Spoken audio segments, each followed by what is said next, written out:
Good morning friends, welcome to my channel Anokhi Mohabbat. और आप देख रहे हैं डेस्टिनी।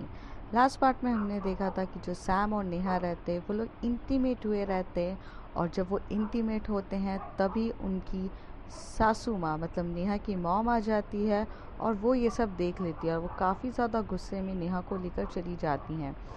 सैम का बर्थडे जो नेहा ने पूरा का पूरा सरप्राइज प्लान किया था, वो बर्थडे तो सेलिब्रेशन होता है बट उसमें नेहा नहीं रहती है। सैम को बहुत ज़्यादा याद आती है, वो नेहा को कॉल भी करती है, वीडियो कॉल करती है। इशिका से उसकी बात होती है तो इशिका बताती है कि मॉम डैड के साथ उसकी कन्वर्सेशन चल रही है, जब वो फ्री होगी तो वो आपको आकर कॉल कर लेगी। और उसी वक्त वो जो वीडियो चलती है उसमें सैम की आंखों में आंसू आ जाते हैं। अब देखते हैं उसके आगे। सैम वो वीडियो देख के बहुत ज़्यादा इमोशनल हो गई थी, क्योंकि वो वीडियो में उसने वो सारी चीज़ें देखी थी जो नेहा ने फ़ील करी उसके लिए। नेहा ने एक शॉर्ट वीडियो बनाई थी कुछ 10 मिनट की, पर उस 10 मिनट की वीडियो में उसने जितने भी मंथ्स सैम के साथ गुजारे थे वो एक सब कुछ शॉर्ट में डाल दिया था। उसने उसके अगर पॉजिटिव पॉइंट्स बताए तो उसके नेगेटिव पॉइंट्स बताए, उसकी स्ट्रेंथ बताई तो उसकी वीकनेस बताई। और ये देखकर सैम को एक बार रियलाइज़ हुआ कि कोई उसको 4 महीने अराउंड 4 मंथ्स के अंदर इतना डीपली कैसे जान सकता है। हालांकि बहुत ज़्यादा पागलपन वाला प्यार करती थी सैम नेहा से, लेकिन उसे ये नहीं पता था कि नेहा उससे और ज़्यादा प्यार करती है। हर वक्त क्या होता था कि जो सैम है वो अपने इमोशंस एक्सप्रेस कर देती थी। She is a very expressive, वो अपने इमोशंस एक्सप्रेस कर देती थी कि नी आई लव यू ना that way, I love you ना दैट वे। और वो छोटी छोटी हरकतें नेहा के लिए करती रहती थी। लेकिन नेहा थोड़ा इंट्रोवर्ट पर्सन थी, वो अपने इमोशंस अपने तक ही रखती थी, वो कभी शो नहीं करती थी। बट पहली बार उसने अपने एक्सप्रेशंस शो करे, अपने इमोशंस, अपने सेंटिमेंट्स, अपने हर एक चीज़ बताई। और वो सिर्फ 10 मिनट के वीडियो में उसने सब कुछ बताया, कहाँ से वो लोग मिले थे और कहाँ पर आकर उसका रिलेशनशिप रह गया और क्या वो आगे फ्यूचर में चाहती है। उस वीडियो में सब कुछ था। और वो लास्ट में उस वीडियो में जब सब कुछ बताने के बाद उस वीडियो में लास्ट में लिखा रहता है, I want to be your wife. और जब सैम ये चीज़ सुनती है, पढ़ती है, देखती है, उसको ना इतना ज़्यादा डीपली फील होता है, इतना ज़्यादा कि मैं शब्दों में बयान नहीं कर सकती।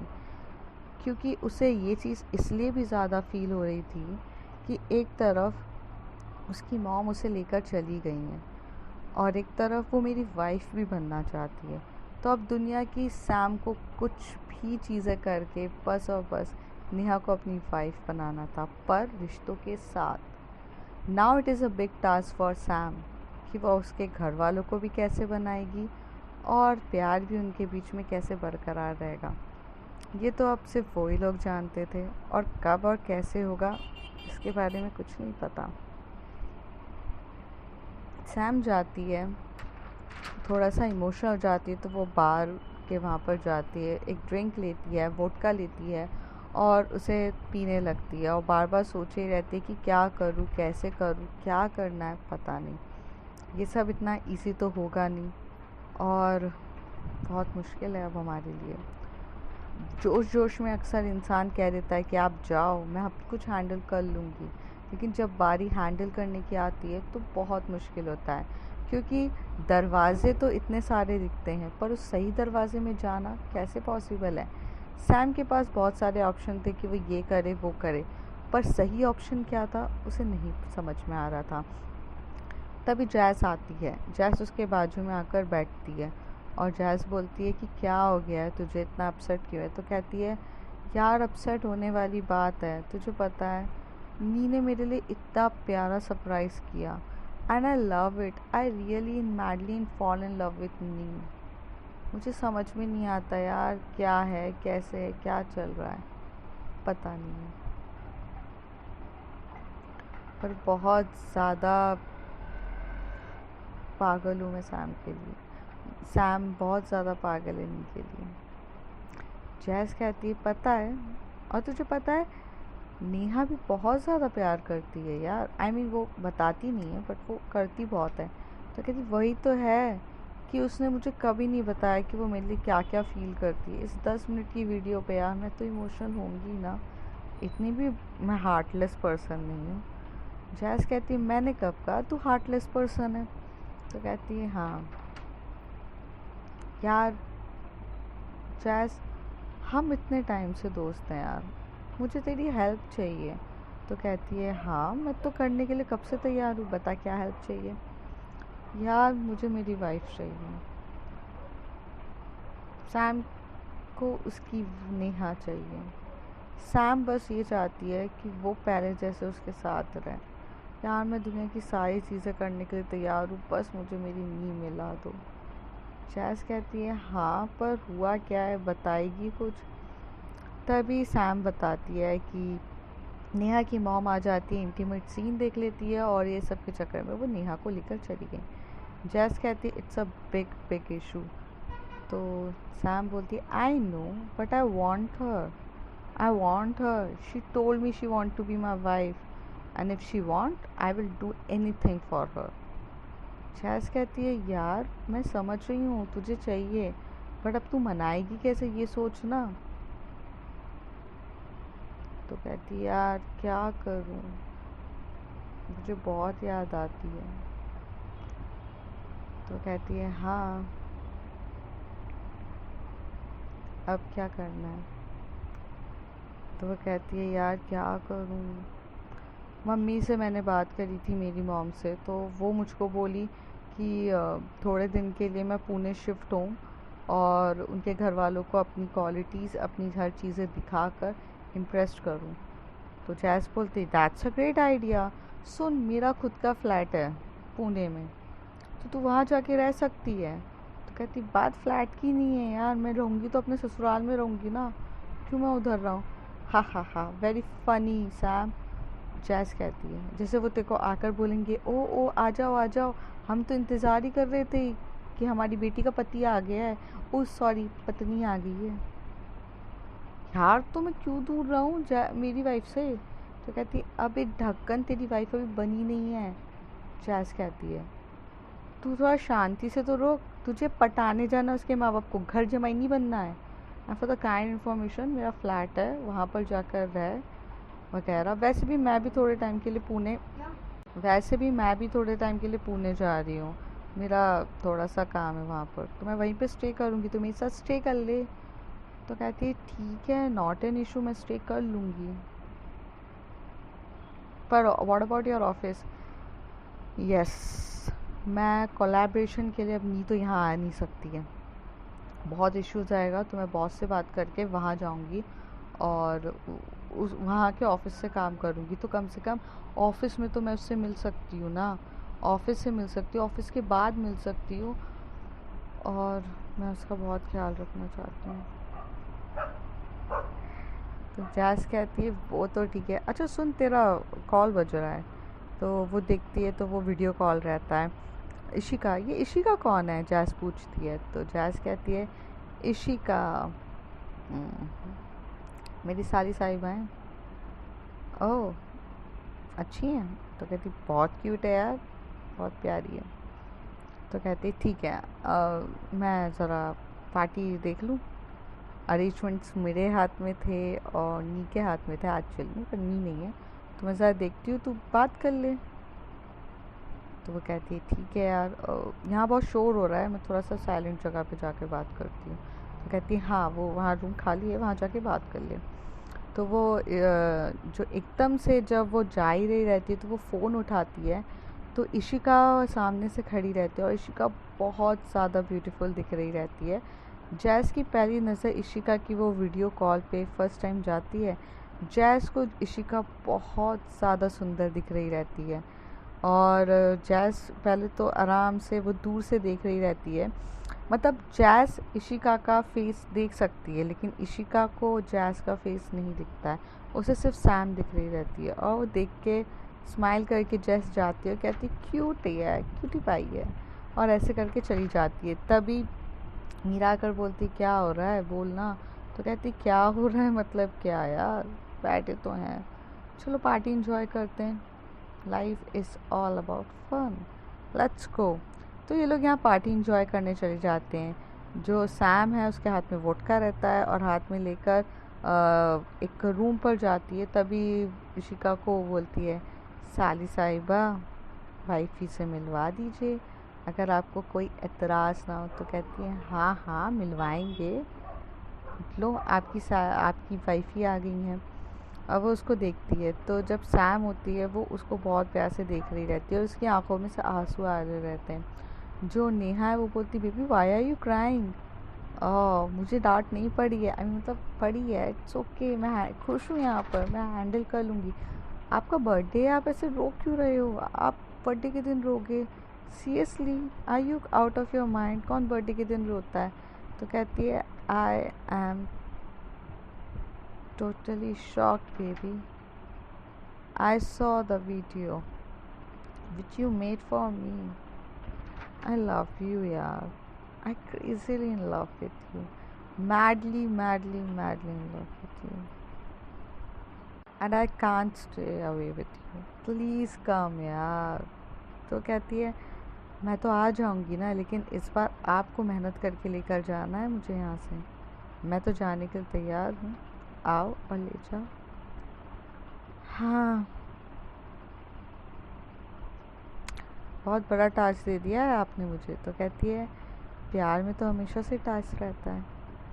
फिर ये तो वो मोहब्बत है जिसे तो दुनिया कभी मुकम्मल होने ही नहीं देती है, और फिर मुकम्मल नहीं होने देती है तभी तो रांझा हीर बने, रोमियो जूलियट बने। तो यही होता है। तो हमारी भी प्रेम कहानी अधूरी ना रहे, इसलिए आप थोड़ी मेहनत कर लीजिएगा। सैम कहती है मेरी और प्रेम कहानी अधूरी रहे, मेरी प्रेम कहानी सैम नेहा के बिना अधूरी है, हो ही नहीं सकता। मैं मरना पसंद करूँगी बट मुझे मेरी वाइफ ही चाहिए। तभी नेहा कहती बर्थडे के दिन कौन मरने की बात करता है, आपको तो हमारी उम्र भी लग जाए। सैम कहती है तुम साथ हो तो जीना है, नहीं हो तो उम्र नहीं चाहिए। और वैसे भी मुझे ना भी एक गाना याद आ रहा है तुम्हारे लिए। तो कहती है गा, पता नहीं बहुत बहुत ज़्यादा इमोशनल फील कर रही है मैं। तो कहती है गा दीजिए। यहीं तक था सफ़र अपना, हमें है लौट के जाना, कभी मैं याद आऊँ तो चले आना, चले आना। तभी नहीं कहती है कि ये वाला सॉन्ग क्यों गा रहे हो, कुछ गाना भी तो है, तो कुछ अच्छा सा सॉन्ग गाओ जिसके बारे में देखकर मुझे खुशी भी हो। ऐसे रोतलू सॉन्ग मेरे को बिल्कुल भी पसंद नहीं है। तो वो कहती है पर सच बात तो यही है ना, तुम चली गई हो। तो यही गाना आएगा ना, यहीं तक था सफ़र अपना, तुम्हें है लौट के जाना, कभी मैं याद आऊँ तो चले आना, चले आना। मैं तुमको भूल जाऊँ ये बात दिल में ना लाना, कभी मैं याद आऊँ तो चले आना, चले आना। तभी सैम ही पूरा गाना ख़त्म करती है। तभी नी गुस्से में होती है और कहती है बेबी यार स्टॉप इट, ओके, मूड का स्पॉइल मत करो, मैं कहीं नहीं गई हूँ और वैसे भी तुम्हें आना है लेने के लिए, ऐसे कुछ भी गाना कहीं पर भी गाओगी यार, फ़ोन रखो, मुझे बात ही नहीं करनी है। तभी सैम बोलती है सॉरी बेबी बट मुझे बहुत बुरा लग रहा है। तो कहती है ड्रिंक क्यों करी जब हैंडल होती नहीं है, ड्रिंक करते टाइम तुम कुछ भी गाओगी, ऐसा चलेगा क्या? वैसे भी एक सॉन्ग तुम्हें अच्छा नहीं आता कोई सा भी। तभी नहीं बोलती है, तो सैम बोलती है कि हाँ मैं अच्छा सॉन्ग नहीं गा पा रही हूँ, तो आप गा दीजिए कोई सा भी सॉन्ग। तो कहती है हाँ मैं गा देती हूँ, मुझे क्या इशू है। वो कहती है आपके लिए सॉन्ग है, देखने वालों ने क्या क्या नहीं देखा होगा, मेरा वादा है तुझ सा कोई नहीं देखा होगा। तभी सैम कहती है कि क्या सॉन्ग है, कुछ सुना भी नहीं है मैंने सॉन्ग, ऐसे कुछ भी सॉन्ग गा रही हो यार आप, कुछ अच्छा सा गाओ, कुछ लाइक रोमांटिक गाओ यार, कुछ भी गा रहे हो आप। तो नहीं बोलती है ओके ओके ठीक है मैं सोचती हूँ ज़रा, मुझे याद तो आने दो। तो कहती है हाँ हाँ सोचो, किसने मना किया है, सोचो। मैं जब तक एक ड्रिंक पी लेती हूँ। तभी गाना गाती है, बेबी रख लूँ मैं तेन से साइड करके, दुनिया दी नज़रों को साइड करके। शाम को फिर गुस्सा आ जाता है। शाम बोलती है यार कुछ भी गा रहे हो, कुछ एक रोमांटिक सा सॉन्ग गाओ। आपके मुंह से ना ये सारे सॉन्ग अच्छे नहीं लग रहे हैं मुझे, एक गाना गाओ। अरे यार पर आपको कुछ भी अच्छा नहीं लग रहा है। कहती नहीं मुझे कुछ अच्छा नहीं लग रहा है, एक सॉन्ग गाओ पर अच्छे से गाओ। नेहा इतनी ज़्यादा फ्रस्ट्रेटेड हो जाती है, वो कहती है कि यार आपको कोई सॉन्ग पसंद ही नहीं आ रहा है, इससे अच्छा रहने दो ना, मैं कुछ नहीं गाती हूँ। तभी शिका बोलती है दी उसे रोमांटिक सॉन्ग चाहिए, रोमांटिक रोमांस बताओ। कहाँ कुछ भी गा रहे हो, जिस टाइप की वो वेनेबल सिचुएशन में है उसे आप नहीं मिल रहे हो। आप अपना इमोशंस को हाइड करके रख लेते हो, सब कुछ कंट्रोल कर लेते हो, वो नहीं कर पा रही है। एक प्यारा सा सॉन्ग ही तो है, गा दो ना, अच्छा सा प्यारा सा। तो नेहा बोलती यार सॉन्ग याद तो आए। तो कहती है वो जन्नत वाला सॉन्ग गा दीजिए। कौन सी जन्नत है, कहाँ बिन हुए फिदा। तो कहती नहीं तेरा हंसना भी जन्नत वाला। तो कहती है ठीक है मैं गा देती हूँ। होड़ तेरे बिन नामुमकिन करना गुजारा हो गया, अल्लाह दी कसम मैनू तू इतना प्यारा हो गया। तेरा हंसना भी जन्नत है, तेरा रोना भी जन्नत है, तू जन्नत है मेरी जन्नत। तो सैम कहती है बेबी मैं सच्ची में आपकी जन्नत हूँ ना। तो नी कहती है हाँ मेरी जान आप सच्ची में हो, तो आ जाओ ना। सैम कहती है, नी कहती है ले जाने की जिम्मेदारी आपकी है, आप मेहनत करना आप सीख जाइए, हर बार ऐसा नहीं होगा। मैं पुणे शिफ्ट हो रही हूँ। तो कहती है वो व्हाट, आप पुणे शिफ्ट कैसे हो सकते हो, आपका ऑफिस मुंबई का है, आप मनाने आ जाओ बट और प्लीज़ पुणे शिफ्ट मत होना, मुझे यहाँ नहीं रहना, मुझे मुंबई ले जाओ। तो कहती है पक्का आप मेरे साथ मुंबई चलोगे। तो कहती है हाँ मुझे मुंबई में ही रहना है, मुझे यहाँ सबसे दूर रहना है। तब इशिका कहती व्हाट दी, मुझसे भी दूर रहना है आपको। तो नेहा कहती है मैं तुझे भी ले चलूँगी Mumbai, don't worry, but you know मुझे यहाँ नहीं रहना, मेरी पूरी सोसाइटी पूरी कास्ट यहाँ पर रहती है। सैम मैंने कुछ महीने आपके साथ बिताए बट मैं बहुत खुश थी उस महीने में, मैंने हर चीज़ एंजॉय करी, हर एक चीज़ देखी है और मुझे वो सब बेहद पसंद है। प्लीज़ करो ना, यहाँ से ले चलो ना मुझे। तभी सैम कहती है मैं वादा करती हूँ मेरी वाइफी जो चाहती है वो होगा और मैं आपको मुंबई में ही लेकर आऊँगी, बट मैं थोड़े टाइम के लिए पुणे ज़रूर आऊँगी अपनी सासू माँ को मनाने और ससुर जी को। वैसे आप मुझे ये बताओ, आप अंदर गए थे, आपकी बात क्या हुई है उन लोगों के बीच में। तो कहती है नहीं उस बारे में हमें बात नहीं करनी, आपका बर्थडे है, आप इंजॉय करो, अच्छे से करो। तभी जैस आ जाती है एकदम से, जैस एकदम से आ जाती है, दोनों वहाँ सैम के बाजू में बैठती है। तभी नेहा बोलती है हाय जैस। तभी जैस बोलती है हे बेबी हाउ आर यू। तो कहती है आई एम गुड। और ये जब वॉइस दूसरी सुनती है तो इशिका भी वहाँ से भागते हुए आती है देखने के लिए कि कौन है। तो इशिका भी सैम के नेहा के बाजू में रहती है और सैम के बाजू में जैस रहती है। तो जैस बोलती है कि योर सिस्टर। तो नेहा कहती है हाँ मेरी सिस्टर है and I am really sorry जैस, मेरी सारे अरेंजमेंट्स आपको अकेले देखने पड़ रहे हो, मैं हूँ नहीं। तो कहती कोई बात नहीं यार, इतने ब्यूटीफुल अरेंजमेंट सारे आप ही के तो हैं, और ये देखो इनको ड्रिंक करने से फुर्सत जो मिले। तो कहती है इनका कुछ नहीं हो सकता, छोड़ो आप। Anything is everything is okay है ना, कुछ प्रॉब्लम तो नहीं है। इशिका और जो सैम रहते वो सिर्फ वहाँ पर बैठे रहते, कुछ बोल नहीं रहते। कन्वर्सेशन नेहा और जैस के बीच में चल रही रहती है। वो इधर उधर की बातें करते, बोलती कुछ भी है। तभी वो कहते हैं हम आएंगे पुणे। तो इस बात पर जो इशिका है वो भी बहुत एक्साइटेड हो जाती है, क्योंकि उसके भी मन में ऐसा रहता है ना कि वो भी न्यू न्यू लोगों से मिलेगी। जैस की नज़र इशिका पर रहती है, पर भले वो बात नेहा से कर रही है। दोनों का आई कांटेक्ट होता है, बट दोनों एक दूसरे को इग्नोर करते हैं। तभी जो फ़ोन है वो सैम को देती है और कहती है खाना अरेंज हो चुका है, बाहर आओ, खाना खाओ और फिर ये ड्रिंक थोड़ा छोड़ दो। तभी नेहा बोलती है कि सैम जाओ, ड्रिंक छोड़ो और वहाँ जाकर करो। सैम थोड़ी टाइम के बाद वीडियो कॉल कट कर देती है और वो जैस के साथ खाना खाने चली जाती है। इशिका और नेहा एक दूसरे के साथ बातें कर रहे रहते। तभी इशिका नेहा से पूछती है आप मुझे बताओ कि बात क्या हुई। तो कहती छोड़ो ना। तो कहती दी मैं आपकी बहन हूँ, आप मुझसे शेयर नहीं करोगे तो कैसे चलेगा। आप सैम के सामने शेयर नहीं करना चाहते क्योंकि आप टेंशन नहीं देना चाहते, तो आप मुझे बताओगे।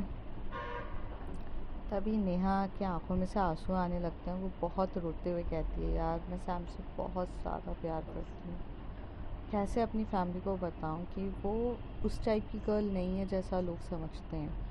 लोगों को लगता है कि वो मस्तीखोर है, फ्लर्टी है, ऐसी है, मतलब थोड़ा सा केयरलेस है, बट ऐसा नहीं है। वो बहुत रिस्पॉन्सिबल है। मॉम ने जो हमारे बीच का सीन देखा, वो डैड को जब बताया तो मॉम ने उसे बहुत गलत तरीके से लिया है। मॉम को लग रहा है कि सैम मुझे यूज़ कर रही है। आई मीन वो यूज़ क्यों करेगी। आई मीन वो ज़बरदस्ती थोड़ी ना कर रही थी मेरे साथ। हम दोनों इंटीमेट हमारी खुद की मर्ज़ी से हुए हैं, फिर हर चीज़ का ब्लेम वो क्यों हैंडल करे।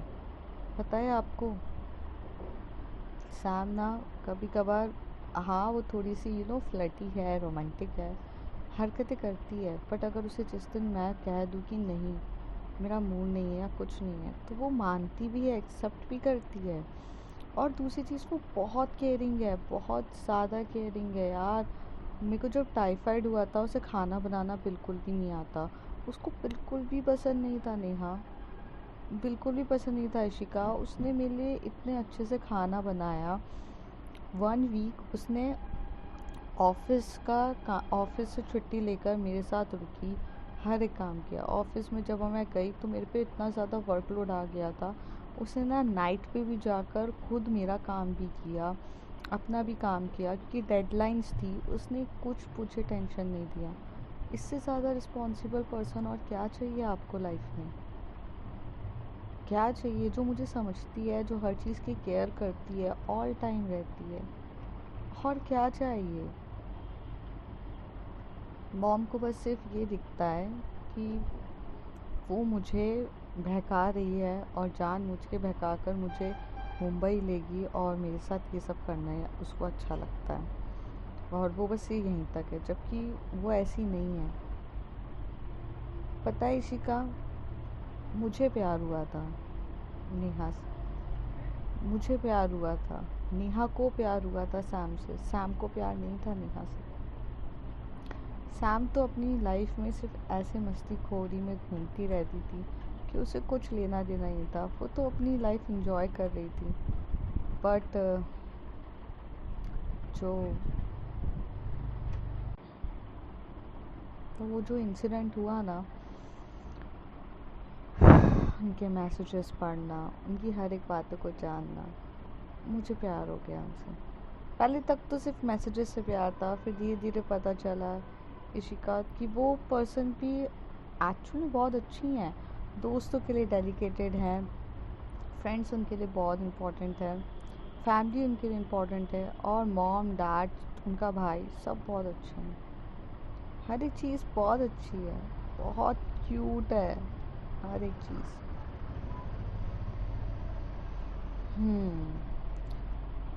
फैमिली भी बहुत अच्छी है।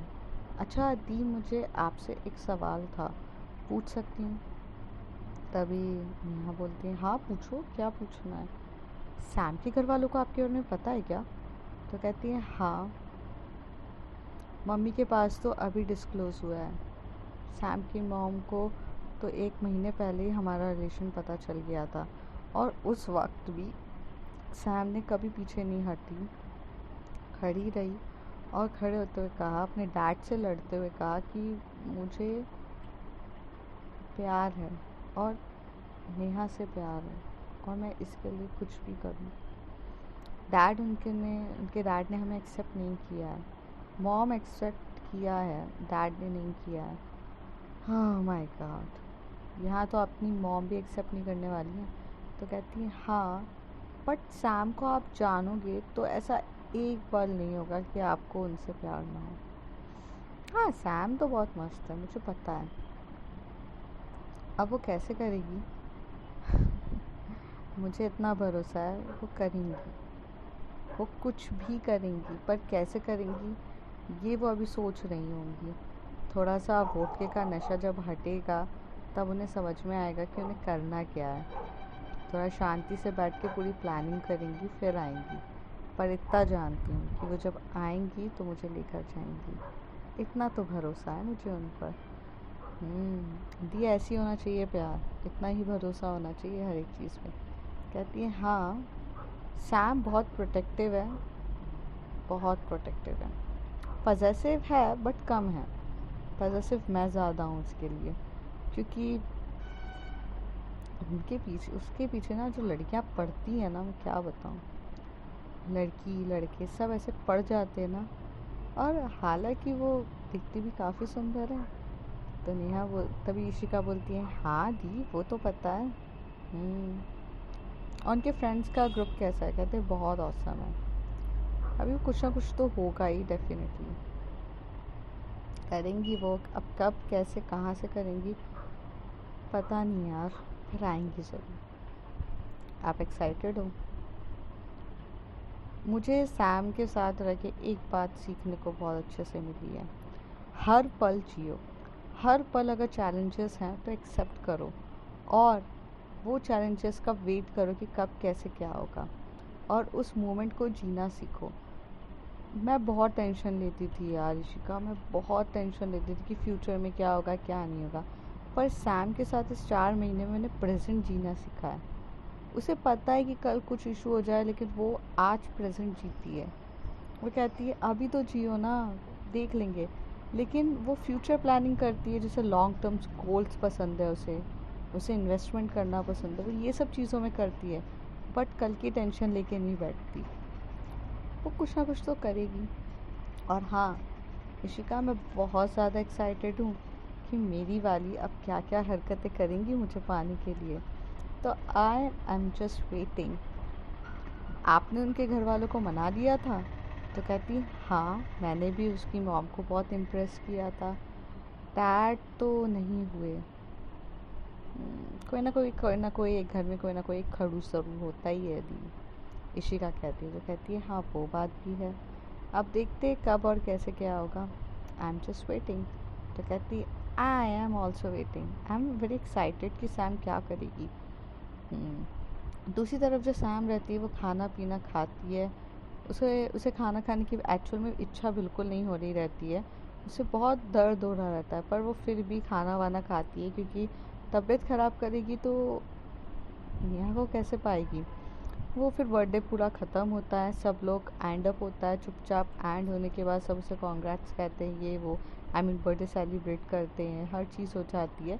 फिर वो अपने फ़्लैट के लिए जब वो फ़्लैट के लिए निकलती तो उसे इतना खालीपन दिखता है फ़्लैट पे, क्योंकि उसे आदत रह गई थी कि वो बेड के बाजू में नेहा का सोने की, हॉल में बैठ के एक साथ दूसरे को हक करते हुए टीवी देखने की। वो इसको इतना ज़्यादा पेन हो रहा रहता है कि उसे समझ में नहीं आता है। वो एक बार फिर से जो जाती है, अपना एक ड्रिंक करती है, शॉट लेती है और चुपचाप सो जाती है। वो ड्रेस भी चेंज नहीं करती है और सो जाती है। और मॉर्निंग में जब वो उठती है तब वो एकदम से चिल्लाती है, नी कहाँ हो, मेरा हेडेक हो रहा है, प्लीज़ मुझे मुझे कॉफ़ी दे दो प्लीज़। तभी वो बोलती है नी कहाँ हो, दो ना। तभी उसको याद आता है कि नी एक्चुअल में तो है ही नहीं यहाँ पर। फिर उसके चेहरे के पूरे 12 बज जाते हैं, क्योंकि जब आप किसी के साथ रहते हो आपको उसकी आदत लग जाती है। सुबह जैसे ही होता है तभी वो एकदम से फ़ोन बजता है उसका, फ़ोन उठता है, वहाँ पर नेहा रहती है। नेहा बोलती है गुड मॉर्निंग बेबी, उठ जाइए, कॉफ़ी खुद बना के पी लीजिए और ऑफिस के लिए रेडी हो जाइए। हैंगओवर बहुत ज़्यादा हो गया होगा, तो वहाँ रेफ्रिजरेटर के ऊपर मेडिसिन बॉक्स रखा है, वहाँ से मेडिसिन लेते हुए पानी में डाल के खा लीजिएगा। जब सैम उसकी प्यारी प्यारी वॉइस सुबह सुबह सुनती है, उसे इतना सुकून मिलता है कि आप पूछो मत। उसको ऐसा लगता है कि भले उसकी वाइफ अभी यहाँ नहीं है, लेकिन केयरिंग नेचर हर एक चीज़ में उसकी वाइफ ऑल टाइम है। तो वो कहती है कि बेबी आई लव यू। तो तभी नीलू कहती है कि हाँ हाँ बाबू आई लव यू टू, अभी जाओ जल्दी से गेट रेडी हो जाओ। तो कहती है आप क्या कर रही हैं? तो कहती है मैं अपने ऑफिस जा रही हूँ। तो तो कहती है बस थोड़े दिन रुक जाइए, उस ऑफिस में मैं भी आने वाली हूँ। तो नी कहती है कुछ भी पॉसिबल नहीं है। हाँ, वैसे जो चीज़ पॉसिबल नहीं है उसके बारे में आप बहुत ज़्यादा सोचती हैं। अभी आप रेडी हो जाइए, मैं ज़रा जा रही हूँ, आपको फ़ोन करना था, ठीक है बाय। ऐसे करके वो फ़ोन काट देती है। सैम होती है वो उठती है, फटाफट फ्रेश होती है, हाथ में लेती है और ब्रेकफास्ट वगैरह वो सब जो नी बनाती थी वो तो उसको कुछ बनाना तो आता नहीं था, तो वो बस उठाती है की अपने और जल्दी चली जाती है ऑफिस। वो आज थोड़ा जल्दी पहुंचती है। जैसे ही वो ऑफिस जाती है वो वहाँ के बॉस अपने बॉस का वेट कर रही रहती है। जैसे ही उसकी बॉस आ जाती है वो कैबिन में उसके साथ जाती है और बहुत कुछ डिस्कशंस होता है उनके बीच में। अब आगे देखते हैं क्या डिस्कशन होता है, क्या होता है, क्या कंक्लूजन निकलता है, क्या वो पुणे जा पाएगी या नहीं जा पाएगी, वो सब देखते हैं आगे कुछ एपिसोड में। तब तक के लिए bye bye, take care. If you like my story, like share and subscribe. Thank you.